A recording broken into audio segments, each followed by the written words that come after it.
Welcome to the Flawless State. I am Jesse Lee Peterson. And don't forget to hit the like button and the notification bell, all right? Very interesting show today. I'm learning today, so I have really good questions because I want to know. A lot of this is new to me. I have with me Abigail Saghib. She is a professor of sociology and gender studies at UCLA.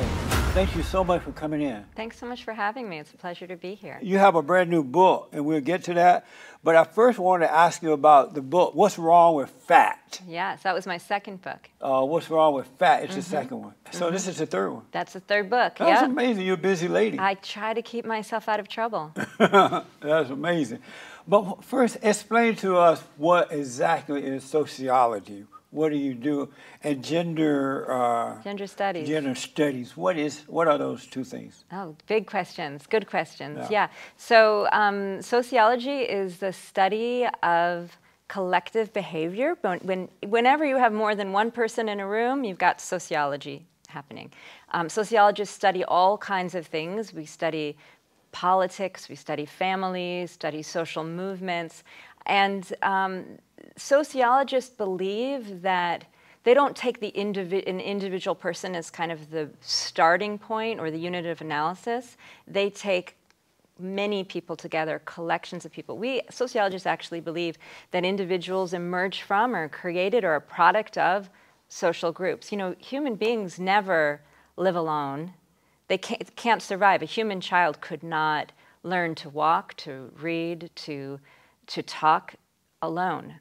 We have to have communities and families and social organizations to function and to develop, and those are all the things that sociologists study. So you believe, sociologists, folks believe that if a child is born, when a child is born, if they didn't have someone there to teach them how to speak and how to grow and how to this, they would not learn naturally? Yeah, well, there have been what people call natural experiments. These are things that you would never do intentionally, would never get approved by an institutional review board, but there have been cases in which children have been found who have been raised in almost isolation, children who were raised in an attic and only were given food and water, or children who were in the wild and who were raised by animals, and wolves, for instance. And those children do not develop normally. They don't walk, they don't talk, they don't develop cognitively normally. Now, they can then catch up if, once they are integrated into a human context and family and others. But yeah, we human beings need other humans to even become human, right? To develop all of our characteristically human traits. So it sounds like that would be the purpose of the parents, the father and the mother, to be like living examples so that as the kids are developing, they learn from those examples. I mean, there's all kinds of family organizations that have existed over time and exist and work. What's important is that there be a community, that there be other human beings to look after and take care of children. And what is gender studies? So gender studies is sometimes you'll hear, sometimes departments are called women's studies, sometimes they're called gender studies. They have a history that goes back to what's often called the second wave women's movement in the 1970s. They didn't exist before that. But they are departments that specialize in studying relations of gender. And so what is gender? Well, typically the way I teach it in my sociology of gender class is that there is biological sex, and these are the differences, physical differences between male and female, yes. And then gender are the social meaning that we give to those physical differences. And so, I mean, much like race, right? There are some phenotypical differences between people, but the concept of race is a really socially constructed one that depends, in this country is largely constructed through the history of slavery, et cetera. It's a social arrangement, and similarly with gender. So the fact that, pilots are more often men than women, that's not due to some biological difference. That's due to social differences that we ascribe to, at the end of the day, pretty small biological differences. Meaning that a man who is a pilot is more likely to get you there safely than a woman because he won't freak out if something should go wrong. Well, so that those I love that you raised that. So that idea that like women are non-rational or hysterical, that is a kind of that is a stereotype that then can explain what, it's part of the ways in which women get subordinated in society. In the same way that other groups, stereotypes or preconceived notions that are completely false of African Americans being less intelligent than whites, completely unfounded. Is that unfounded? I thought that was true. Based on what my research know, it's absolutely not true. But it's a very useful way to justify subordinating a group. And similarly, for women, you put your finger right on it. Women being more emotional is one of the ways that they have been said, well, this person couldn't possibly be in a position of power or control because, how could they have access to like nuclear weapons, right? When they're on their period, they're just going to press it. And of course, men have hormones too. Some of the women and men have some of the same hormones. Men have lots of fluctuations as well in terms of their hormones. They tend to vary by day. Who's more likely to freak out in a situation, a man or a woman? I don't know that we know that. And in general, what we find for most differences, gender differences between men and women, is that there is way more variation within a group than between the groups. So you can sometimes find average differences between men and women, but there's just so much difference within the group and so much overlap, if you were to track like a normal distribution, so much overlap between them that you wouldn't be able to predict, for instance, who's more likely to freak out just by knowing this is a woman or a man. I noticed that when lately, I get on a plane and sometimes I see females who are pilots, but there are men with them too. Making sure they don't freak out. Right. I remember once I got on a small plane going from somewhere to somewhere, and there were two female pilots, right? I felt very concerned, very concerned. Whereas had it been two men, I would have felt no concern about it because I know that women tend to overreact to things because of their emotions. I think in that... gender study, do you study why that is? Well, what we would study is why you would feel that way, and that, and how those fears that are actually not, not any more grounded than some of the other stereotypes we have of other people, how those get reproduced, and how they are then used to justify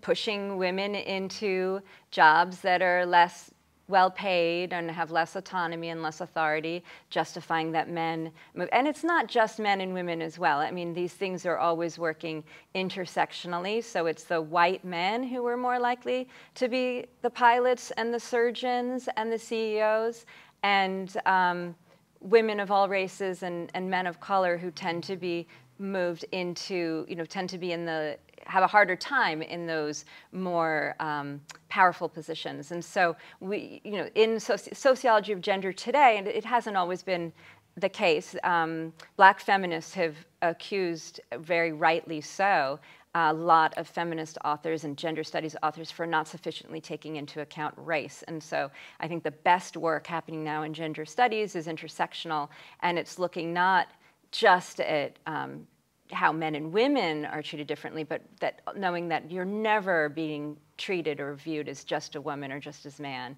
Amazing. You're always being treated as, a white man, a black man, a white woman, black woman, and all of the other possibilities, age and nationality, et cetera. You mentioned the white man and the pilot, for example. In America, it would be natural to see more white men flying airplanes because America was created by white people, founded by white people, by white men. Built by black people. And then they hired the black people that the Arabs brought in to help build the country. But if you went to Africa where there are majority blacks, then you would see more black pilots and less white men driving or flying the plane. Am I right?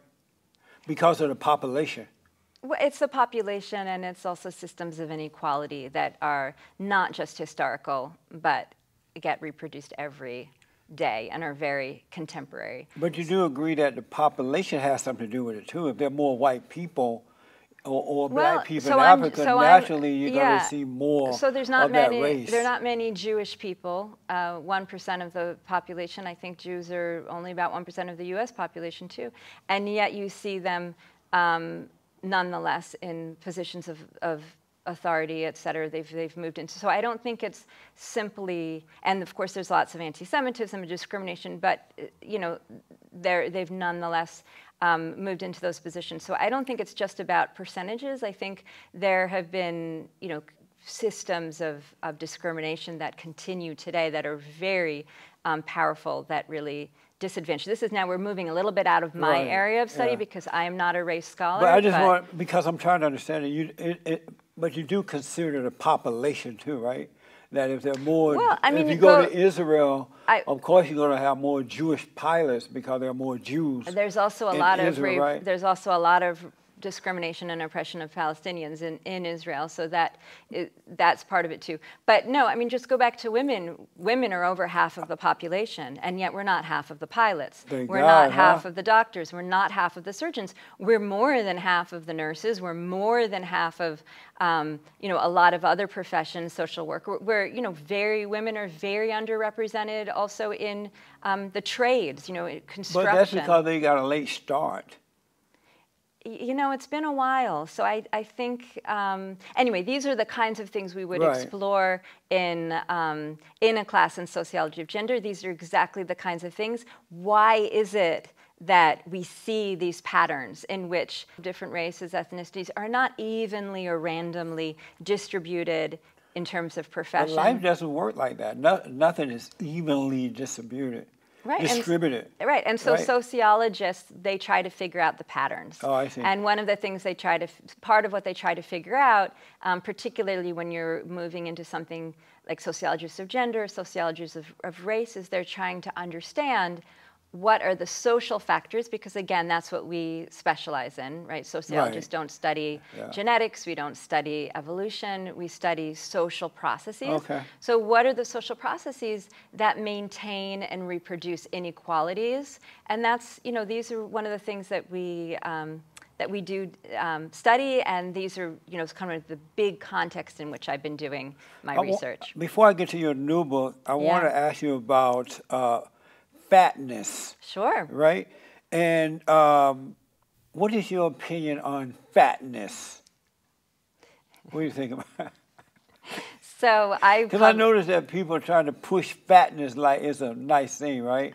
You got all these fat women running around half naked and showing their fat butts and shit. So where's that? I haven't seen that spot. There's one black rapper right now, woman. Lizzo? Yeah, she is gross, and she's old, and she's fat. And no, that must not be the rapper. We're is it Lizzo? About. No. Yeah, Lizzo. She's not old. She was at a fat ball. If Lizzo's old, then I'm ancient, and let's not even start. I'm ancient. God made me, and then he made dirt for me to walk on. But that's how old I am. But what do you? Lizzo's pretty gorgeous, in my opinion. But what do you think about fatness? So what's your opinion? So I mean, I published this book in 2013, What's Wrong with Fat? And what I was trying to answer in this question was, how is it that we have come to believe in this world, and your statements are a great example of this. How have we become so certain that it's unhealthy, it's undesirable, it's ugly? Like, where is that coming from, and what are the social implications of that? And what are some other ways to understand bigger bodies? So, you know, the dominant way we talk about fatness, and we don't usually use the term, I do in that work. Right. Most people will talk about obesity, they'll talk about overweight, and even using those terms, right, you're already implying this is a medical problem, this is unhealthy. Call in the doctors, send out the public health warnings. But actually, when you go and start looking at the research, you find a few things. First of all, it became socially undesirable to be heavy before it was considered a medical problem. And so it's an interesting case in which people's social preferences and biases came before the medicine. It was in really the turn of the 20th century when, and why was it happening? Well, in many places around the world and also in previous times in the US, it was considered desirable and beautiful to be heavy. Why? Because there wasn't enough food to go around. And so if you had a little extra weight on you, that meant you weren't starving, you know, and you were healthier than those people who and you would get less food at the table. And it was a sign of wealth. No, I mean, the wealthy hoard the resources.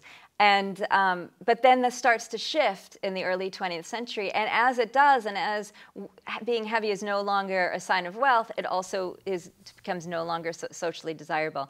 And it's later, it's not until the mid-50s that doctors start saying this is a medical problem. And it's even later into the 90s that public health officials start talking about this as an epidemic, the raising rates of people of heavier weights.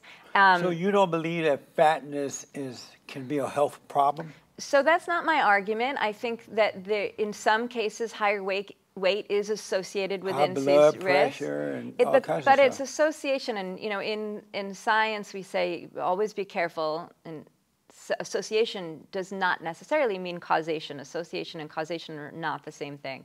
So for instance, type 2 diabetes, that's a case where the association is very strong. Higher weight, and it's linear. So like from even the lowest weights, as weight goes higher, your risk of type 2 diabetes, the associated risk is higher.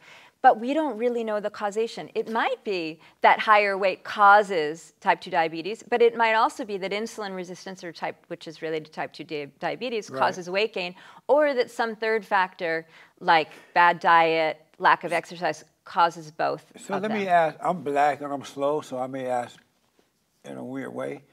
Are you trying to prove that fatness doesn't cause diseases and death, or it's not? It doesn't cause high blood pressure and all that stuff? I'll leave to the epidemiologists and the medical doctors to debate that out. Oh, but what I do show... Are you trying to prove that it's attractive or something? No, what I show is that there's different ways of understanding, or sociologists talk about framing. There's different ways to frame an issue or to present an issue. Right. And I show that the medical and public health crisis issue has become dominant in part because of the negative stereotypes and social implications of being heavier.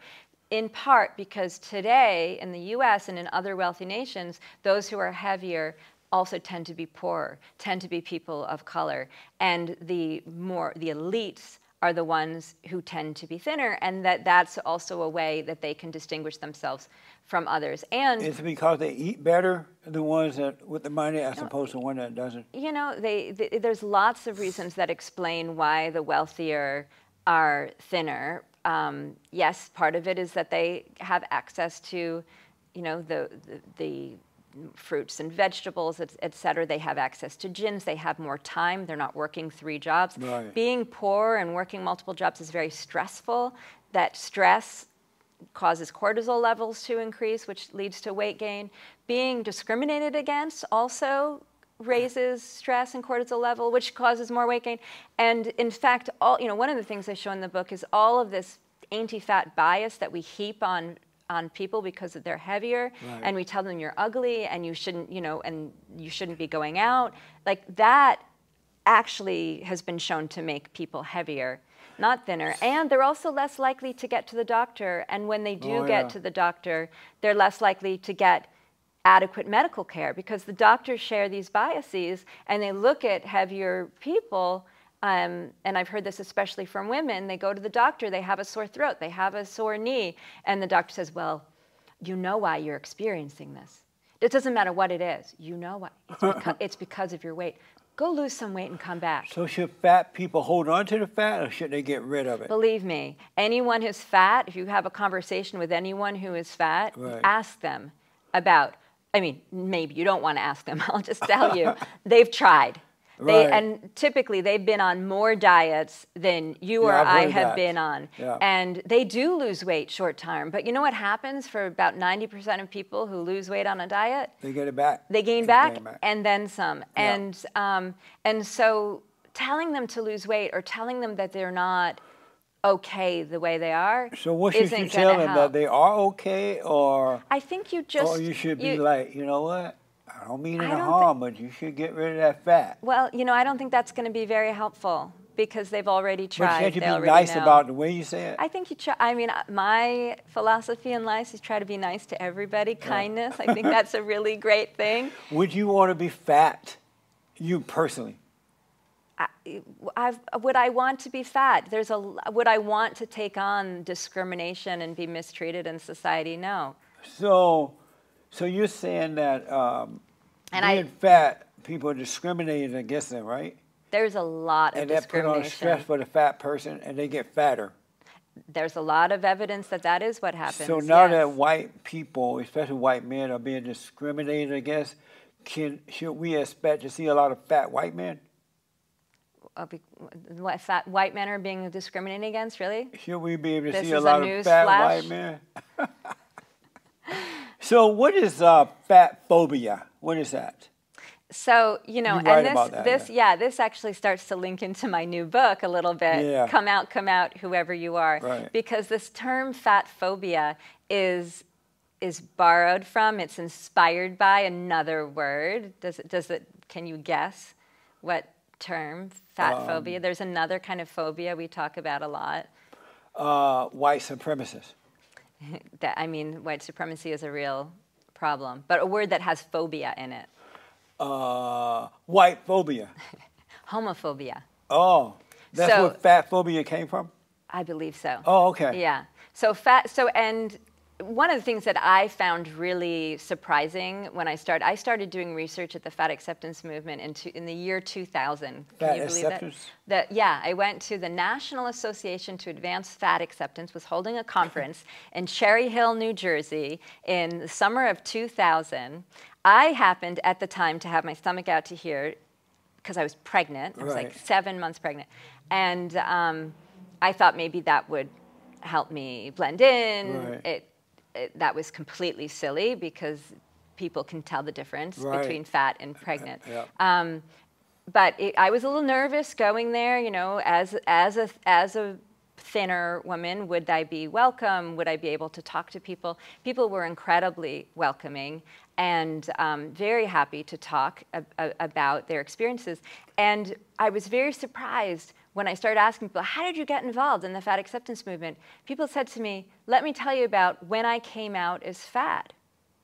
And I thought, what does it mean to come out as fat? You're fat, I can already see it. What does it mean? Right. And so then that was the beginning of what ended up becoming this book, because I realized that this term coming out was being harnessed and used in all sorts of different contexts to resist stigma, to organize for social change. And I'm coming back to fat phobia, because this term fat phobia also is clearly inspired by the term homophobia.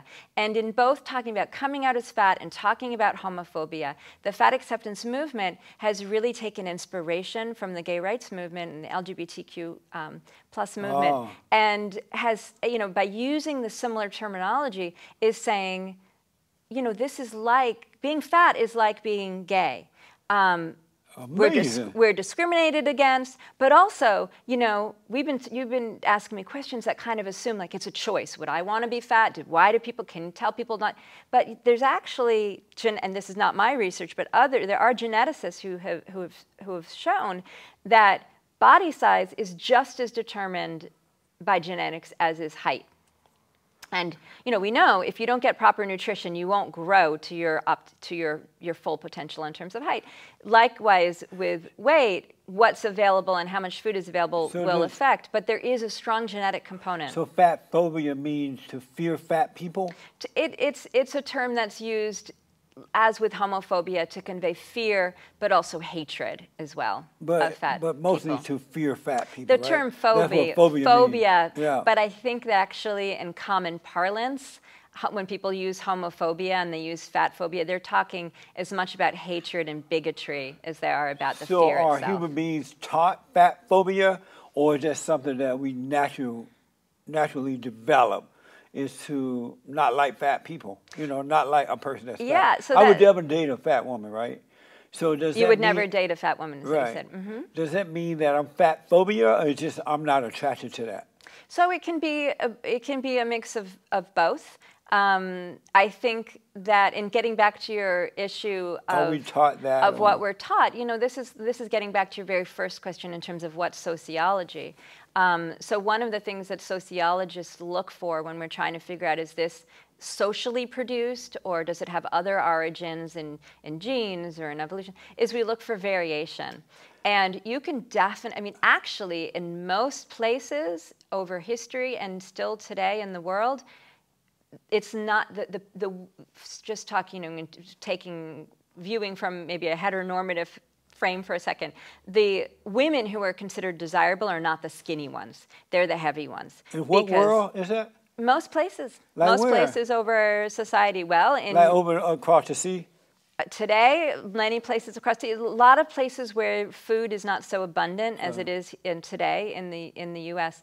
But if you were to do a survey of, you know, societies over time across the world, in most places, the fact that, you know, what's really strange are the women who were considered desirable. If you open up a fashion magazine, super skinny, right. incredibly tall, almost impossible. In terms, I mean, you know, so that really does require an explanation. So what you guys are trying to do, if I'm hearing this correctly, you're trying to convince society to accept fat as a norm, not look at them and think, wow, that's a fat one, right? You're trying to cause society to see an abnorm as a norm? So my project in the book, What's Wrong with Fat, the 2013 book, was to look at what are the different ways that it's understood. And one of the, and a couple, so that we talked about the public health crisis frame, the medical frame, the organization I went to, NAFA, the National Association to Advance Fat Acceptance, is advancing two alternative frames, I would argue. One is one I call like a beauty frame, or fat is beautiful, reclaiming that. So reclaiming like the Rubens paintings and recognizing that, you know, Rubens painted beautiful women. They were all heavy, and one of them is on the cover of that 2013 book. Right. There are also public health or clinicians who have been arguing for an approach of health at every size. And so this would be more about, let's not focus on the weight, so they care a lot about health. You can't help but see what you see. You know. And then fat people are sick, they're a burden to the family, they're high medical costs. When I remember a time in America, especially in the black community, black women were getting really fat at some point. And they said it's not healthy because heart attacks and things like that, and they came from eating the wrong type of meats and things like that. So they told the black people, you better cut back. And so blacks started to cut back, and they were living longer, getting better. And then after the Civil Rights Movement, they said, all right, black people, eat what you want, get as fat as you want, we'll make it beautiful. And now they're dying out. Which is best, to guide them in the right way, or let's let them be fat? Like that woman that I was telling you about, the rapper woman. Lizzo. Yeah, she is gross. She was at a basketball game showing her nasty fat butt, and she's old. It's like they're losing control. So I don't know if we're looking at the same Lizzo, because, I mean, the one I've seen is pretty gorgeous and pretty young. But I think... But isn't it best to be honest with them rather than try to... Well, I think we should be honest about what we know and what we don't know. And we don't know how to make fat people thin. And so telling them they should become thin... I used to be fat. ...is not... I got so fat, I didn't reckon. I was interviewed in a hometown newspaper, and it says, hometown boy make it big, right? I went home, and they were making a big deal of it, and they took a picture of me. And the next morning, I looked in the paper, and I saw that picture. I did not recognize myself. And I'm like, yeah, I made it big, all right. But I made a decision in that very moment, I'm going to get rid of the fat. And I got rid of it. Why don't we demand that that's how all people do? Things have worked out in a positive way for you, and that's wonderful. But most of the time, if we tell people that they need to lose weight, what's going to happen is they will lose weight temporarily and gain it back, and that's not helpful. But I want to go back to what you were saying earlier, because we do know of some things that will improve your health, and they often get lumped with weight, but they don't have to be. And so that is getting back to the health at every size. That's exactly what Health at Every Size movement tries to do. So we know that certain certain foods are better. It's good for most people. There's variations on what you should be eating based on your own susceptibilities, et cetera. But for most people, eating more fruits and vegetables, eating less processed food is going to be better for them. So we can encourage drinking a lot of water, not drinking sodas. You can certainly make that easier and encourage people to do it in a way that is empowering and not judgmental. Exercise is incredibly health promoting for everybody. And do you exercise?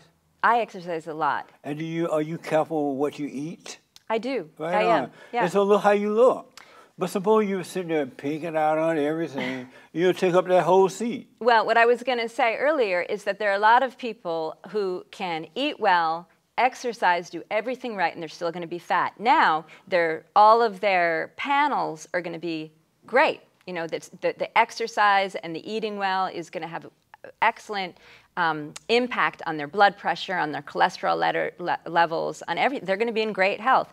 And we should encourage them to continue and not, what does happen today is someone is out on biking, a very heavy woman biking, out in public or at the gym doing everything right, and someone says, fat ass, that. And then that person's like, I don't want to go out anymore. I don't want to exercise, right? So that kind of negative assessment of people is just not helpful. It's not helpful. I was at the gym the other day, and I was on the steps, and I saw a fat Mexican on the treadmill thing, and he was like really fat. He had fat hanging all down everywhere.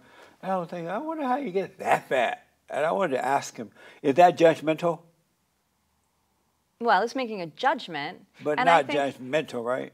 It's probably, people would say it's judgmental, but but I didn't hate him for it. I just know, like, and these are things we do. We're making judgments all the time. Everybody does that. We do it, and I'm not one to kind of throw stones from glass houses. Right I think what I try to do in my work, and writing this work and doing the work that I do is also educates me. Absolutely. I learn about a population that isn't mine. I mean, that's one of the things that's interesting about this book, and it's a double-edged sword. But I write about lots of different groups and how they come out, and I'm not really a member of any of them, right? And so you don't look like anything you write about. Or anyone you write about. You look better than what you write about.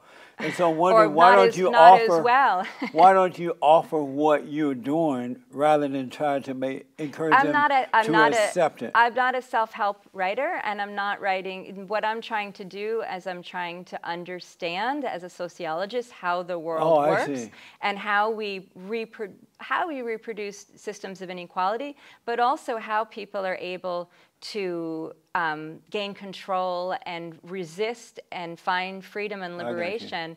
And I think that this, the coming out, the way people have done this, and I find the fat acceptance movement really inspirational. How give me a yes or no on this, are we taught to discriminate against fat people, or is it something natural? Yes, we learn. We learn. So I remember, and the reason I asked because when I read this, I'm like, oh, that's interesting. I went to the first grade when I was 6 years old, right? In my days, you didn't go to school until you were 6.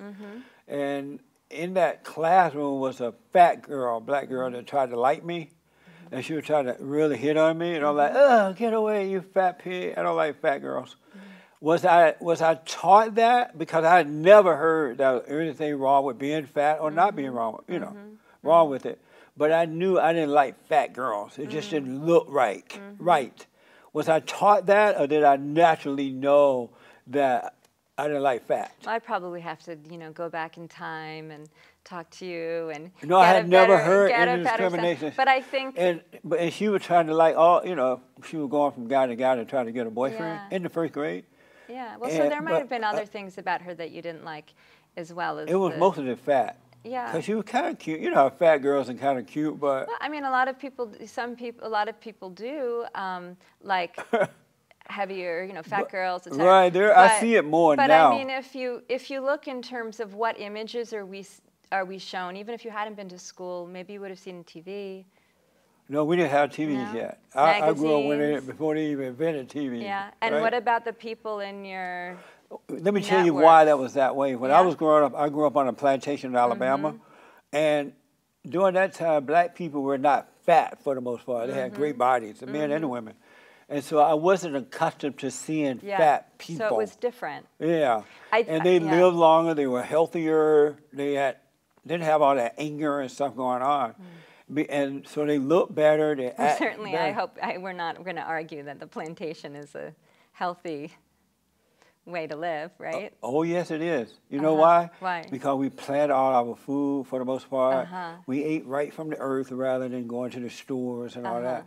But the point I want to make is that there were no fat people around for the most part. They were most healthy blacks. And they looked great, the girls. So all the girls that I was attracted to were, they had great bodies. They weren't all fat. But my point is, was I fat phobia because I wasn't attracted to that? I mean, My question is. Yeah, I think there's maybe something, but again, this is kind of wandering a little bit outside of my area of expertise, but I think that there may be something where we mistrust or we don't like difference. And so if someone, this was a body type that you weren't used to seeing, then that, we can't argue that it's universal or natural because there's plenty of places around the world historically and still today where girls, are fattened up for marriage. They're not considered marriageable unless they gain weight. And so, that wouldn't happen. It wouldn't make sense if preference for thin bodies were universal. I want one last question about the fat phobia stuff, Sure. because you're so interesting that I have so much I want to talk to you about. You have more than, how many degrees do you have? I have 2 PhDs, one from Princeton and one from a university in Paris called l'École de Hautes Études en Sciences Sociales. Oh, now you repeat that now. And then, each of those PhDs was preceded by a master's, so 2 masters, and then a Bachelor of Arts. So you know what you're talking about. You've done some real studying. I know a few things, and there's a lot that I don't know. Yeah. I wanted to know from you, why are the homosexuals straight phobia? I noticed that homosexuals hate straight people. They want to impose their lifestyle on them. When the straight people or the Christians say, no, I don't want to be involved, do what you want, but I'm not a part of that. I noticed that the homosexuals are straight phobia. They tend to hate straight people, so they want to corrupt them all. Why is that? No. So you got to work on that? I don't know that that's true. Do you study that? I have not studied that. You need to study that because they're trying to impose it. I have not observed that. I have many friends, in fact, who are gay, lesbian, and transgender, and none of them have tried to. I'd say the thin people are much more proselytizing. Those people, they go out and they tell you, you should lose weight. But when these people are out there, you should be thin like me. But no one has ever tried to recruit me into... when those people are trying to pass laws to make straight people accept an abnorm as a norm, when they are trying to force it on little kids now, like drag queen story time at the library, when they are trying to just make you accept it, isn't that straight phobia? I don't think it's straight phobia. Why not? I think, because I don't think they're trying to...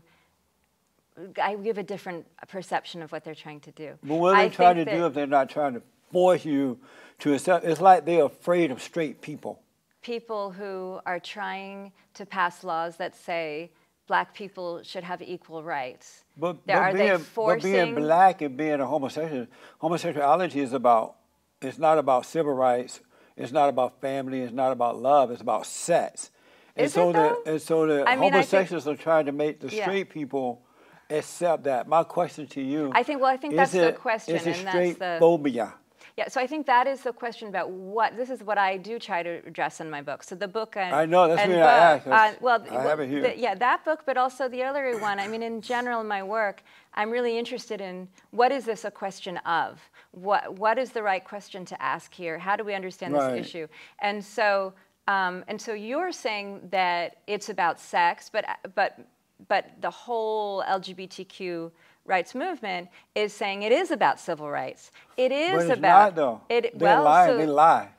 They lie. They lie. So these are It's all about the sex. debates. Believe me, if they didn't have sex together, there would be no homosexuality, right? Well, So, would there be heterosexuality but if, my if question straight people didn't is have that sex? straight phobia when they try to impose that stuff on little children, whether the parents want it or not, they still try to impose it anyway, and they hate straight people when straight people don't accept it. Is that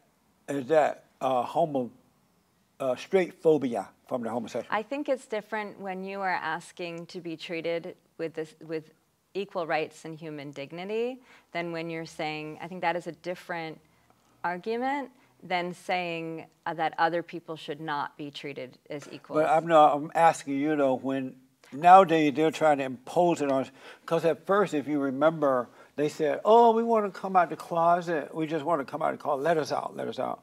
And for a long time, the normal people said, no, no, no, keep that stuff in the closet, right?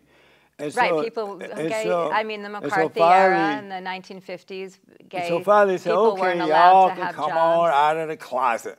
So they let them out of the closet, and now they're at a point where they're trying to force it on the people, especially straight people.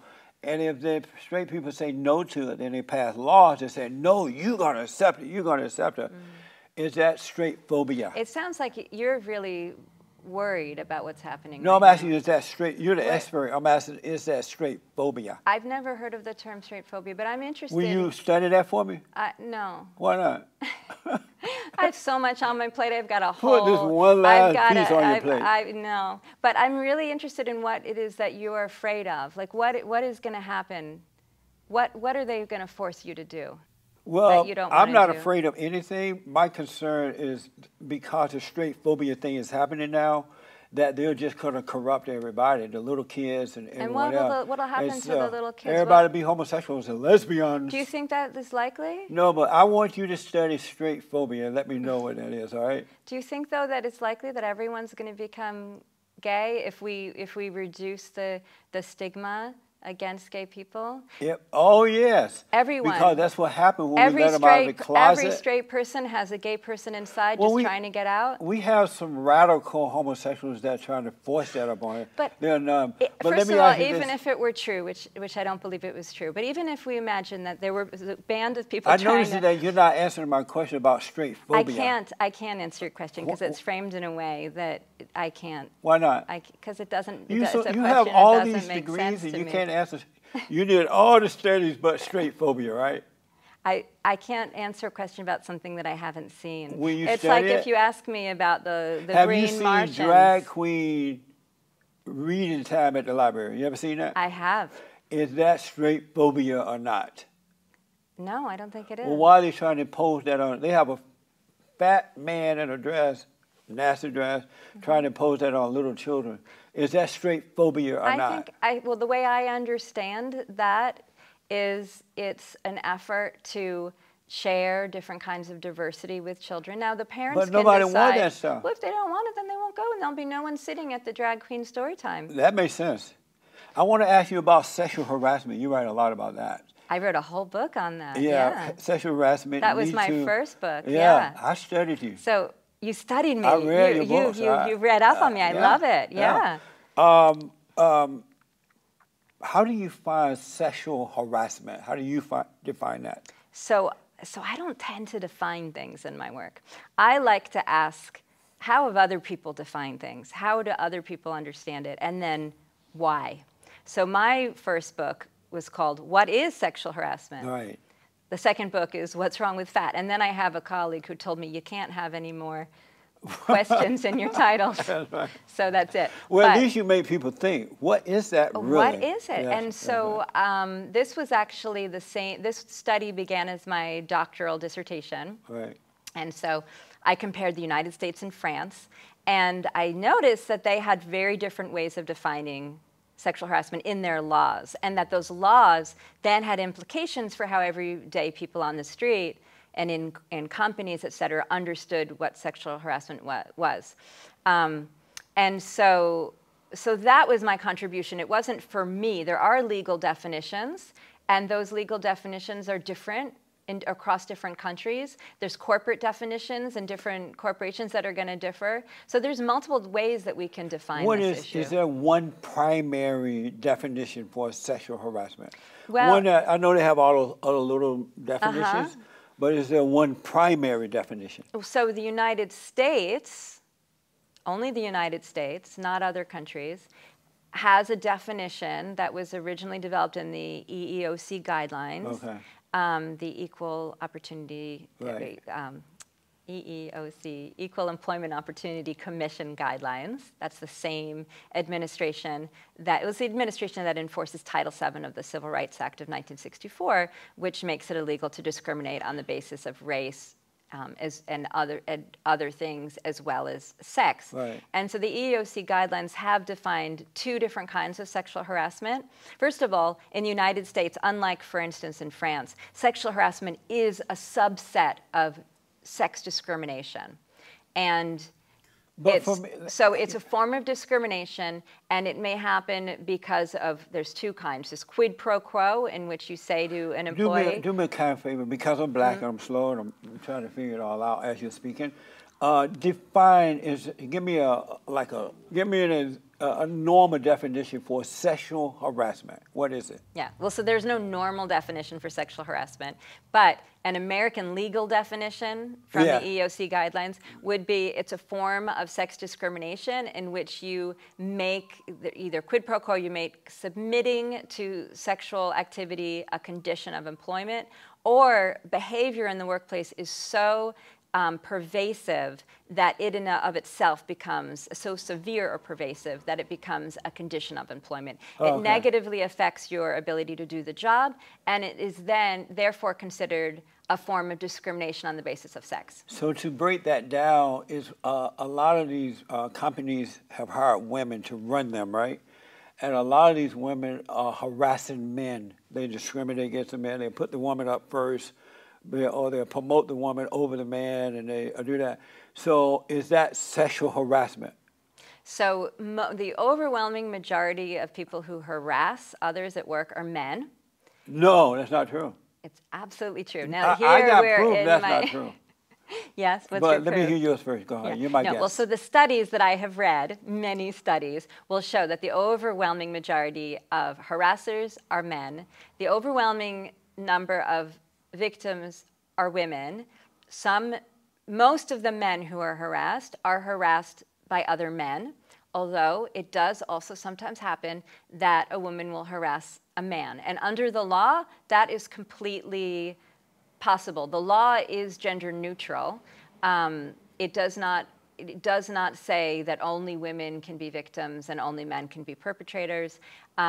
So in either case, in terms of if you're in the case, under the context of the Civil Rights Act of 1964, you need to show that it was discriminatory, you were treated this way because of your sex, either man or woman, and you need to show that it negatively affected your employment in a way that was severe and pervasive. Do you study men who have been sexually harassed by women? I haven't spoken to victims, men or women. And why not? That wasn't within the study. Whenever you do a research study, you have to make hard choices. And as I say to my graduate students, the best dissertation is a done dissertation. You got to get it done. Yeah. And so I was already doing a lot. I looked at all of the legal history and court case law in the U.S. I looked at legal history in France. I did interviews, but I did interviews with experts. I guarantee you, if someone took the time and did a study on sexual harassment from women to men, most of these women would be in jail today. They would be lined up with Harvey Weinstein, having lunch in jail, right? And I am encouraging men now, because I've heard so many stories over the last 30 years or so. I'm encouraging them to start reporting to women, having them arrested, documenting everything that happened, so that the men can start putting these women in jail and not let them get away with it. Is that a good idea? Because Well, more men are being harassed now. So Harvey Weinstein was no, I'm asking just one particular question. Well, is that a good suggestion? Well, there's a big problem with it because we've been talking about sexual harassment under Civil Rights Act. My suggestion to the men. It's civil. It's a civil law, so you don't go to jail. I know, but my suggestion to men is to start to report the women for sexual harassment. Well, I think anyone who's been victimized, man or woman, should report it. And for men who have been, and there are men who have been victimized, and transgender people as well are at high rates victimized. But for men who have been victimized, whether by a man, which is much more likely, or women, no, not today. It's mostly women.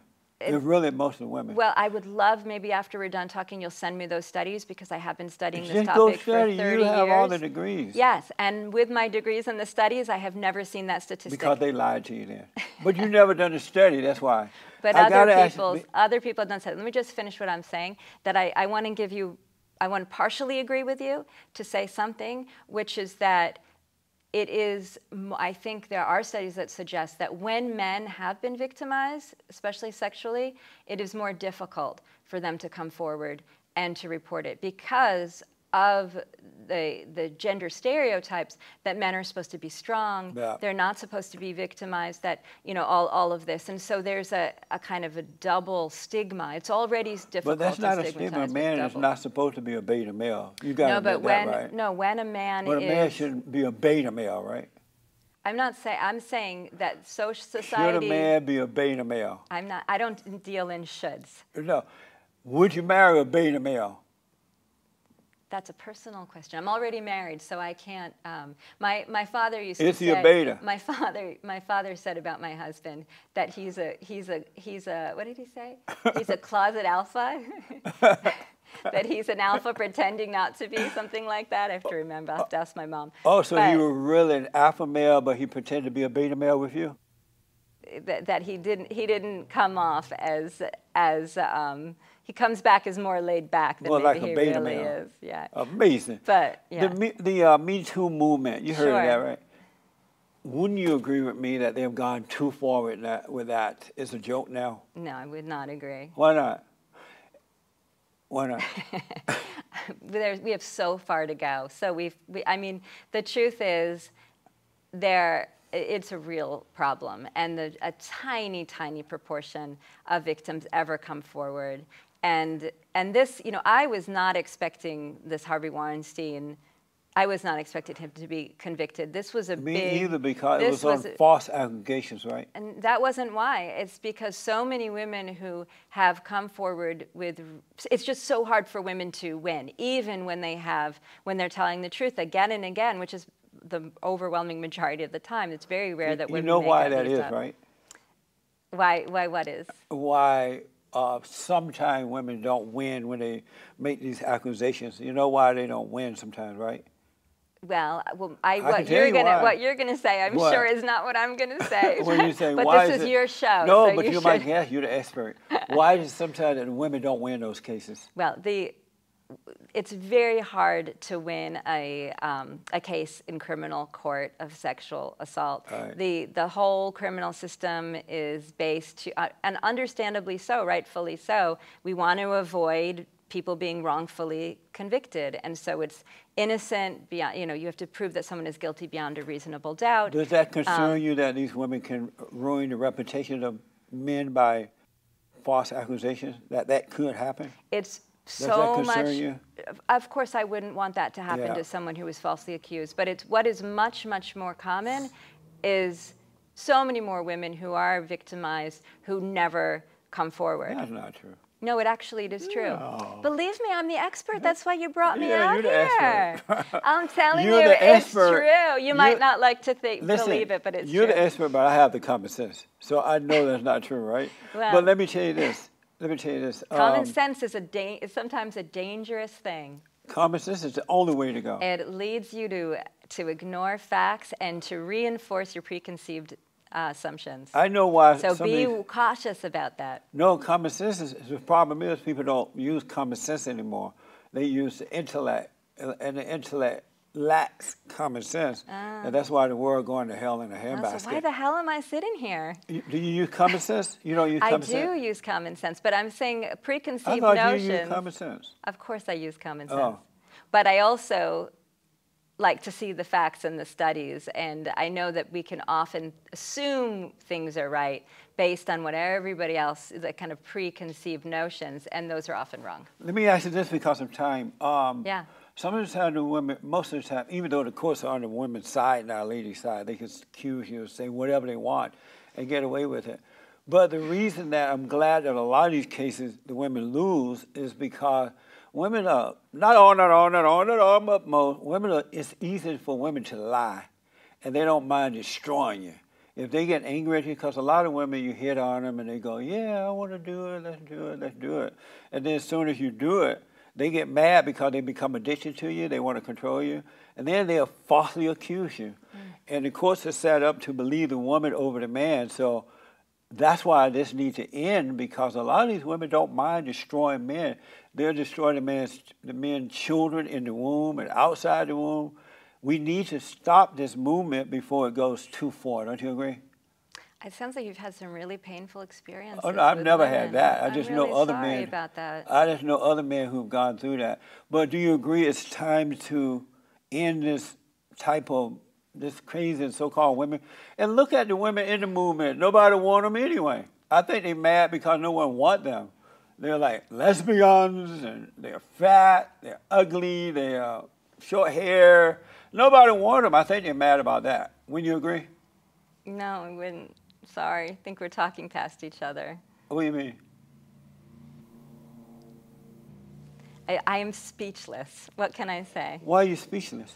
Because I'm at a loss for words. No, I think the sexual assault and discrimination is a really big problem. And I think that it's great that we're starting to address the issue, but there's a lot more to go. I do not think that the criminal justice system can solve this issue. I think we need to look into companies, and I mean, you were saying that women are running the companies. There's actually very few women in positions of power. It's overwhelming, and it's not just women and men. Again, it's overwhelmingly white men. What's wrong with that? What's wrong with it is that there hasn't been accountability, and when you have... What do you mean by that? The power inequalities and the fact that people are able to mistreat people of lower status in the workforce is enabling some of the, not just sexual harassment, but also the gender discrimination and the racism. So you're saying and that, these things are you're often saying combined. That white men in position of power are mistreating employees? I'm saying that well, certainly it happens, and that there needs to be, you know, we know that there's less sexual harassment when hierarchies are more flat, for instance, and that the greater inequalities of power, and when people have no one they can complain. There's no proof that white men... there's been a lot of studies. No, it's just made up stuff. It's not true. Okay, well... But I got to ask, is there such a thing as a strong woman? Are women strong? I think women are very strong. Then why do they need laws to force people to do what they cannot do? Why do men need laws to protect their rights? No, I'm asking, why do, if these women are strong, why do they need laws to force men to do what they want? I think men and women alike need laws. We are a nation of laws, and that is supposed to protect. But the laws that we have protect men and women. The laws. Why do they need special laws? Most of the time, they don't protect, and most of the time, you're not going to be able to resolve your issue in court. There are a tiny percentage of these cases ever make it to court. So it's not enough. It's not like amazing to hear you say that. That's not true. It's so not. Have you talked to Gloria Allred lately? All the time. Every night before I go to sleep. How would you like to marry that one, huh? Are you a Great White Hope supporter? Do you support the President Trump? I do not. You do not support the president? But I don't know that I want to say this online because maybe I'll receive hate mail. Oh, no, don't worry about that. I get it all the time. You don't support President Trump? Yeah, I don't want to talk about that, honestly. I feel like it's an unsafe environment to talk about politics. I thought women were strong. I'm not afraid to talk about it. I talk about anything. Yeah. So I thought women were strong. Let's talk about my book. Oh yeah, I gotta ask you about your book. Book. You're so. I gotta have you back. Will you come back? Sure. It's been such a delight. I do want to talk to your book. Come out, come out, come out, come out. Whoever you are. Whoever you are. And because of the time now, what is the book about? I know what it's about. You want everybody in the moment to come out the closet, right? Tell the folks what it's about. Yeah, so it's about how, first of all, it begins with a history of coming out within LGBTQ community, how it was originally not about coming out of the closet, but coming out into gay society. And in the 50s, which was a very repressive time when you couldn't have public employment, where there were lots of jobs you couldn't, there was a huge oppression against people who were known to be gay, lesbian. It came to have a more of a kind of code. So you coming out meant you would come out to other people, like-minded people. Yeah. So you'd use code phrases like this is a friend of Dorothy's or family, to let the people in the know, but not anyone else, because it was too dangerous. The world. Yeah. And then it wasn't until the 60s that it became part of a political strategy of challenging people. So when people have these, some of these views that you've been sharing about how, gay people are bad or, shouldn't have rights, et cetera, but then when your friend or your neighbor comes out and says to you, I'm gay, you're like, oh, wait, but I like you. That's not what I say. So maybe I'll tell them to go back in.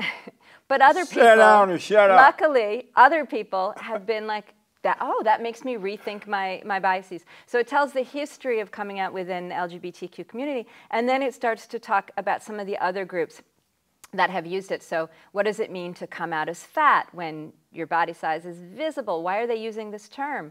How the undocumented immigrant youth movement has talked about coming out as undocumented and unafraid, to mobilize youth that are really afraid of being deported. That's the one that I did agree with you about. Okay, great. I hope all the illegals come out of the hiding, and once they're out, we can arrest them and ship them back home. All right, so that isn't the strategy that they're working on now. Oh. It's working on coming out and challenging these things and replacing terms like illegals with things like with different terms like undocumented.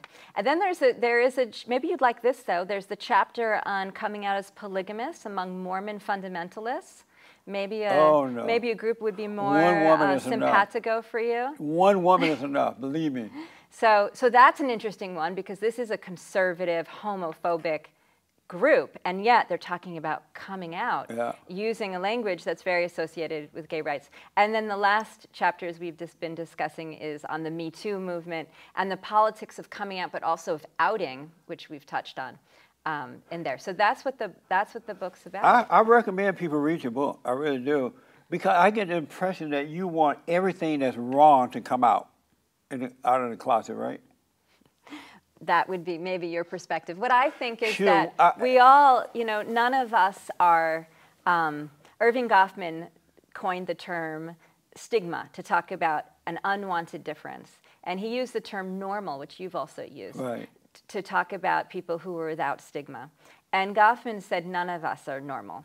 We all have different kinds of stigmas that we have to, that we tend to downplay or to hide.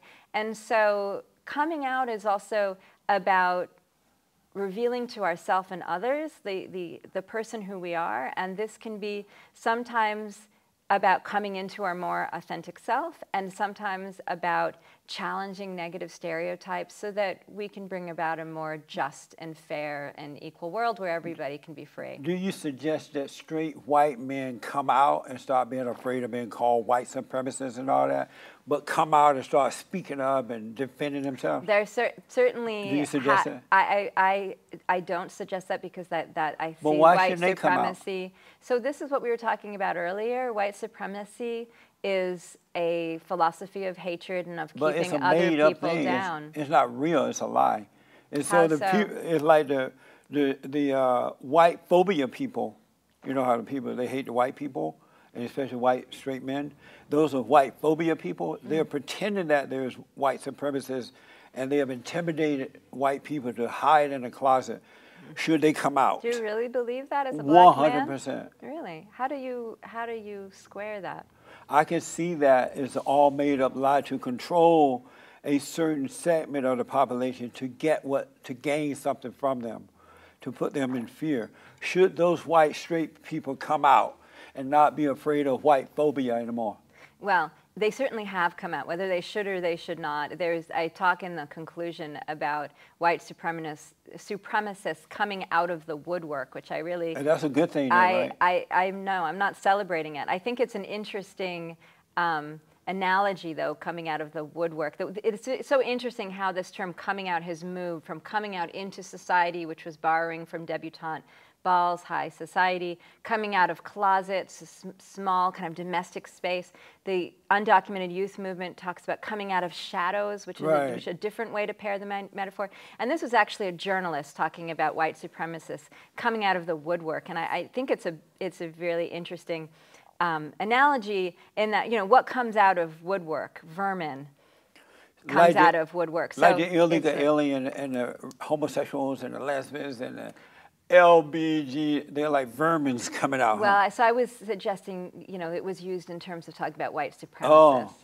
And I think that was I don't think any human being is vermin, but I think that was the metaphor. But you just call the white people vermin. No, I said that who comes out of woodwork, where's the metaphor coming? So I thought that was an interesting use of a metaphor from a journalist. Oh, I see. It's time for me to heat this interview up, folks. I have to put my guest on the hot seat. I thought we'd already done that. Thought you were going to let me off the hook here. I need you to answer these questions as quickly as possible. Oh, no. Okay, I'm scared now. The hot seat. Would you bring a child to a drag queen story hour? Absolutely, with pleasure. Should conservative be censored on social media? I don't believe in censorship. I'm sorry? I don't think I believe in censorship. Should women watch porn? If they want to. Does Trump deserve credit for a good economy? Mostly not, maybe a little bit. Do black people deserve reparations? I think so. Is Facebook evil? I think it's more complicated than that. Should we limit travel to America from hostile nations? We have all kinds of limitations, but I don't think we should ban travel from specific nations. Do you support the Green New Deal? Yes. Is this a liberal test that you're giving me? Are you okay with transgenders dominating women's sports? Transgender people, not transgenders, I think is the preferred term. But are you okay with transgenders dominating women's sport? Am I okay with transgender people dominating? I think that's a complicated question. I can't answer that yes or no. Do you love white people? I love some white people and not others. Do you love black people? I love some black people and not others. Do you love Jews? I love many Jews and not others. Can having an abortion cause mental health issues for women? I don't think there's been shown a correlation for that. Anything can, but I don't think that it's been shown that it does. Did you have fun? It was a lot of fun. Thank you so much. You're welcome. Whatever you're promoting, your books, let us have it now. The book is available on Amazon. Yeah. Please buy it and talk about it. And yeah, that's it. Abigail, thank you so much for coming. Thank you so much. And you will come back for a part 2. Okay. Thank you all for tuning in. I absolutely appreciate it. Don't forget to like, follow, share, all the merch and all the good things. Let me hear from you. Thank you so much. Next time on The Fallen State.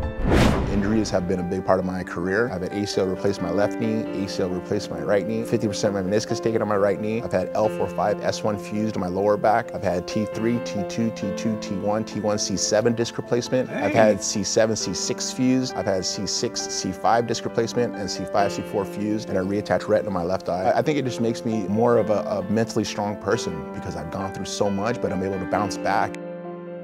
I had a dream. I had a dream of being a Hulk Hogan. And my mom would sit there with a paper towel with a little hole and be like, Tito Ortiz. All I want to say